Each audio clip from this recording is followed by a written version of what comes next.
In this video, I will show you how to turn off location service on an iPhone.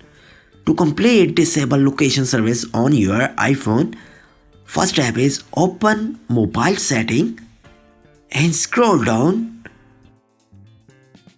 tap privacy. You will see a box at the top of the say location service and tap location service. If they are turned on, it will say on.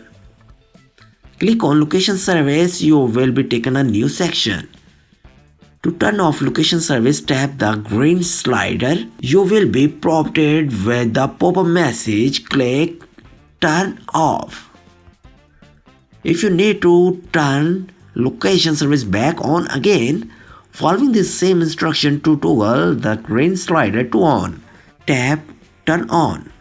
Your location is again turned on. There is also a problem with this video. So ask about these comments any problem related to social media and internet.